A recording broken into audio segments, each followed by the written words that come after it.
സൗദിയിൽ ജയിൽ മോചിതനായ അബ്ദുൾ റഹീം നാളെ കേരളത്തിലേക്ക് എത്തുന്നതായിരിക്കും. ഇമിഗ്രേഷൻ നടപടികളൊക്കെ പൂർത്തിയാകാനുണ്ട്. ഏതായാലും ആ കുടുംബം എന്നല്ല, ഒരു കുടുംബവും നാട്ടുകാരും മുഴുവനായി ഈ അബ്ദുൾ റഹീമിന്റെ വരവിനായി കാത്തിരിക്കുകയാണ്. കഴിഞ്ഞ 20 വർഷമായി അദ്ദേഹത്തിനെ പുറത്ത് കൊണ്ടുവരാനുള്ള, ജയിലിൽ നിന്ന് പുറത്തു കൊണ്ടുവരാനുള്ള, നാട്ടിലേക്ക് എത്തിക്കാനുള്ള ശ്രമങ്ങളിലായിരുന്നു ഒരു ജനത മുഴുവൻ തന്നെ. നാളെ ഇങ്ങനെയൊരു പുണ്യ ദിവസം തന്നെ അദ്ദേഹം നാട്ടിലേക്ക് എത്തുന്നതിന്റെ വലിയ സന്തോഷത്തിലാണ് നാട്ടുകാരൊക്കെ തന്നെ ഉള്ളത്.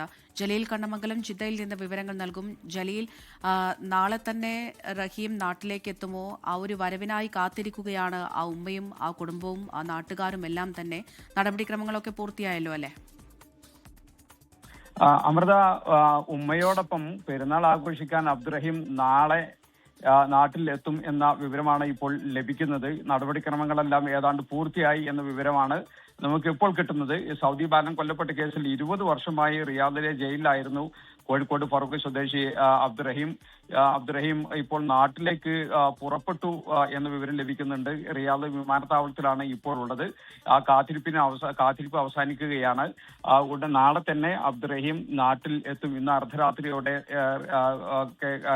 ഒരു പക്ഷേ ഇവിടുന്ന് കയറാൻ സാധ്യതയുണ്ട്. നാളെ അബ്ദുറഹീം നാട്ടിൽ എത്തും എന്നൊരു വിവരമാണ് റിയാദിൽ നിന്ന് നമുക്ക് ലഭിക്കുന്നത്. 20 വർഷത്തെ ശിക്ഷാ കാലാവധി അവസാനിച്ചത് മെയ് 19-നാണ്. മോചന ഉത്തരവ് ലഭിച്ചത്, അതോടൊപ്പം മോചന ഉത്തരവിൽ ഒപ്പുവെച്ചതും ഫൈനൽ എക്സിറ്റ് ലഭിച്ചതും ഒക്കെ കഴിഞ്ഞ ദിവസമാണ്. പെരുന്നാൾ ആഘോഷിക്കാൻ അബ്ദുറഹീം നാട്ടിലെത്തുകയാണ്. ഉമ്മാന്റെ അടുത്ത് ഇത്തവണ പെരുന്നാൾ ആഘോഷിക്കാൻ അബ്ദുറഹീം ഉണ്ടാകും എന്ന ഒരു പ്രതീക്ഷയാണ് ഉള്ളത്. അമൃത, ജലീൽ കണ്ണമംഗലമാണ് വിവരങ്ങൾ നൽകിയത്.